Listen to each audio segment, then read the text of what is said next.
Hello everyone, welcome to BSP Pharmacy. I am Nikita Gupta and today our topic of discussion is concept of molarity. तो आप सभी जब numerical problems solve कर रहे होते हैं एनालिसिस के अंदर तो एक कॉमन जो आपके पास टर्म आता है वो है मोलारिटी, नॉर्मेलिटी, ठीक है। Molarity percentage weight by volume, percentage weight by weight, ppm, इस तरीके के नॉर्मल टर्मिनोलॉजीज आप जो है एनालिसिस के अंदर आपने सुने होंगे और यूज किए होंगे।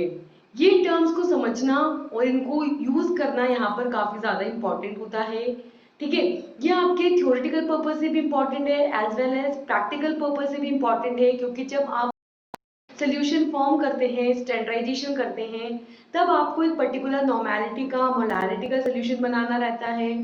एज वेल एज जब आपकी वाइवाज होते हैं तो वहां पर जो एक्सटर्नल है वो मोस्ट फ्रीक्वेंटली क्वेश्चन पूछता है कि मोलारिटी कैसे फाइंड आउट करते हैं, नॉर्मेलिटी कैसे फाइंड आउट करते हैं। इवन तो जो इंटरव्यूज होते हैं आपकी ग्रेजुएशन होने के बाद या किसी भी एग्जाम की आप प्रिपरेशन कर रहे हैं तो उसके लिए मोस्ट कॉमनली पूछे जाने वाले क्वेश्चंस हैं या जिनका बेसिक कंसेप्ट ये होता है कि मोलैरिटी एंड नॉर्मेलिटी से रिलेटेड क्वेश्चंस वहां पर रहते हैं, ठीक है। तो यहाँ पर हम इन्हीं कंसेप्ट्स को क्लियर करने की कोशिश करेंगे और आज हम डिस्कस करेंगे कि मोलैरिटी क्या होता है, किस तरीके से मोलैरिटी को फाइंड आउट किया जाता है, कैसे कैलकुलेट किया जाता है।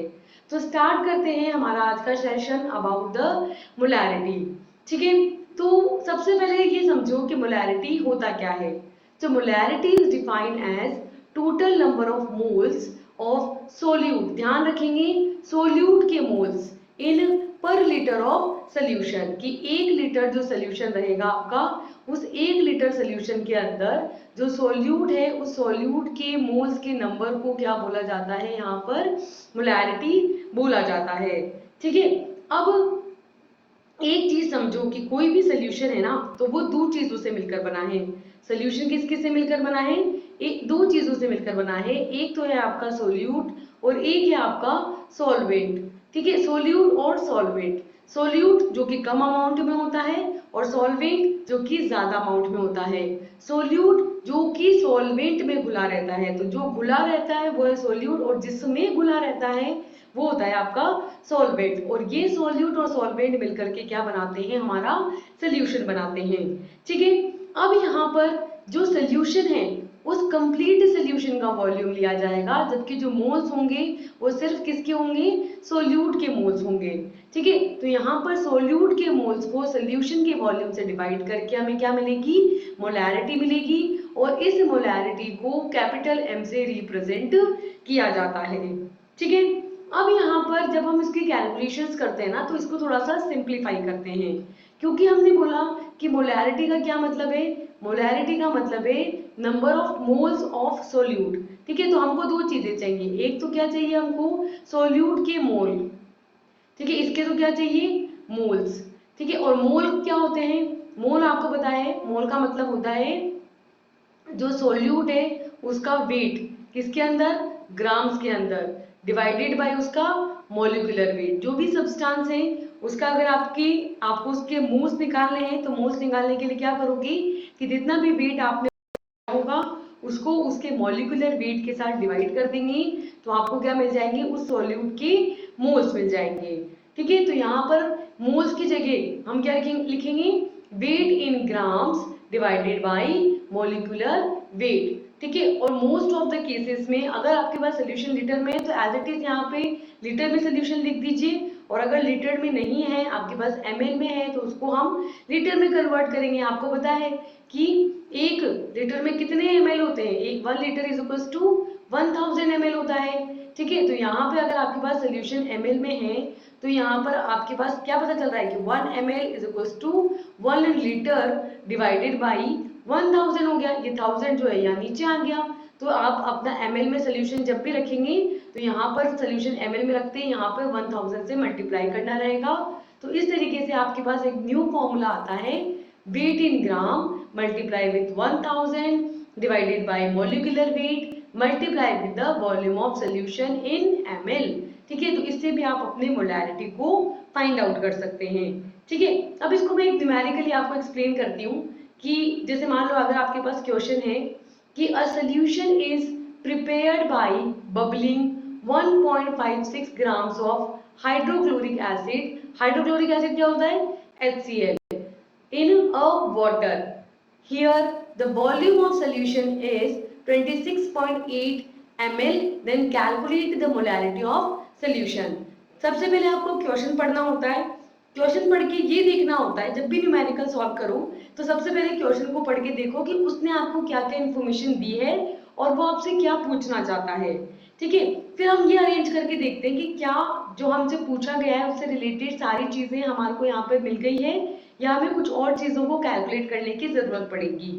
ठीक है, तो सबसे पहले देखो कि दिया क्या क्या है। हमें बोला है कि एक सोल्यूशन है।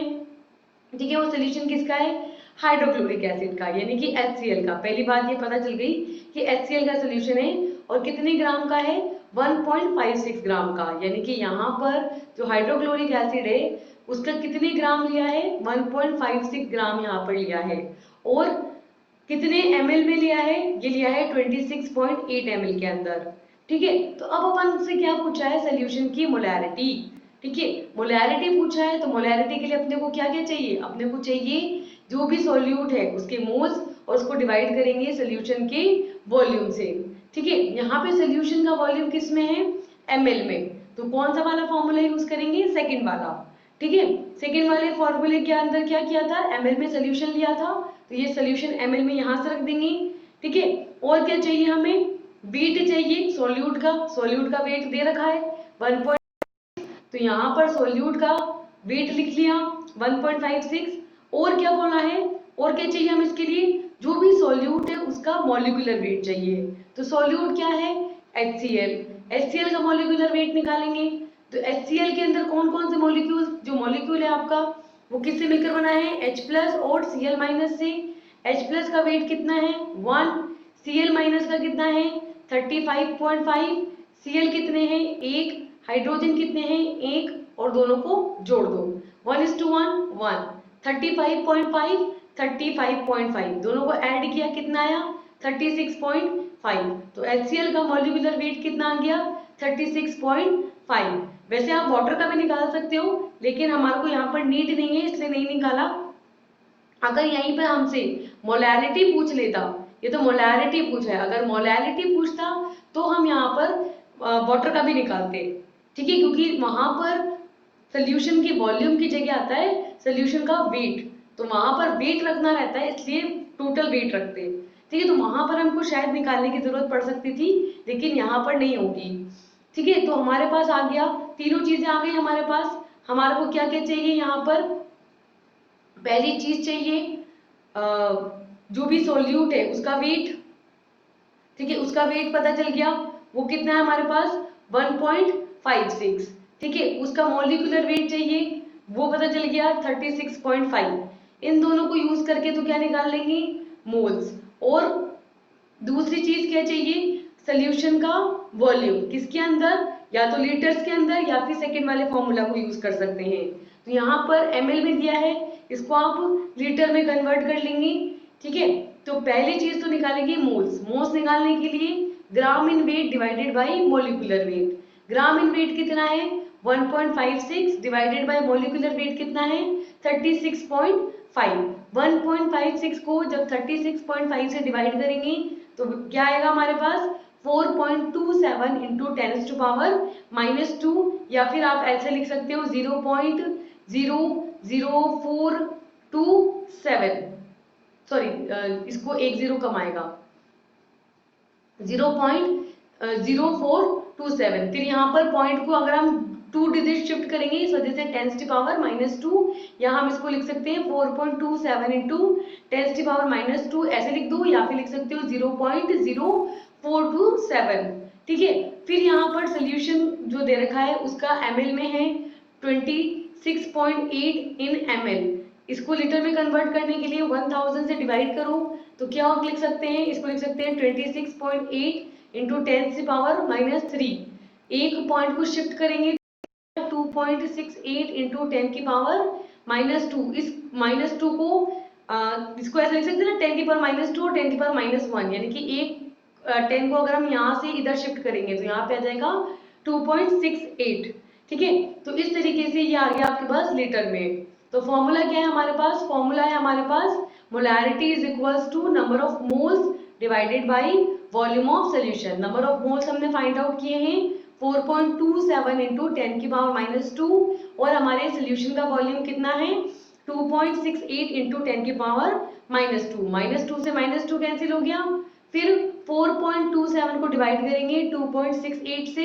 इसमें एक और चीज कर सकते हो कि पॉइंट से दो, इसमें भी 2 डिजिट की बात पॉइंट है, इसमें भी 2 डिजिट की बात है, तो पॉइंट से पॉइंट कैंसिल, तो आपके पास आ जाएगा 427 डिवाइडेड बाई 268। इसको इससे डिवाइड करो 268 को 427 से, तो आपके पास आएगा रिजल्टेंट 1.59। ठीक है, इसको 1.59 मोल भी लिख सकते हो या फिर लगभग 1.6 मोल भी लिख सकते हो। क्लियर है? आप या तो ऐसे भी निकाल सकते हो कि number of moles divided by volume of solution, तो यहाँ पे पहले मोल्स निकालोगे, फिर वॉल्यूम को लीटर में कन्वर्ट करोगे, फिर वैल्यू पुट करोगे, फिर सॉल्व करोगे। ऐसे भी कर सकते हो, और ऐसे भी कर सकते हो कि डायरेक्टली यहाँ पर जो वेट इन ग्राम्स था आपके पास, है ना, वो रख दो यहाँ पर, वेट इन ग्राम जो आपके पास था वो रख दो, फिर मोलिकुलर वेट 36.5 रख दो। ठीक है, यहाँ पर जो लीटर में सोल्यूशन था आपके पास 26.8 ml वो रख दो, और यहाँ पर 1000 से मल्टीप्लाई करके इसको डायरेक्टली यहाँ से सॉल्व करोगे तो भी तुम्हारे पास लगभग यही 1.59 या लगभग 1.6 आ जाएगा। ठीक है, तो यही सेम इसमें भी आंसर आएगा, ऐसे भी कर सकते हो और ऐसे भी कर सकते हो। ठीक है, तो इस तरीके से यहाँ पर जनरली जो है मोलैरिटी को फाइंड आउट किया जाता है।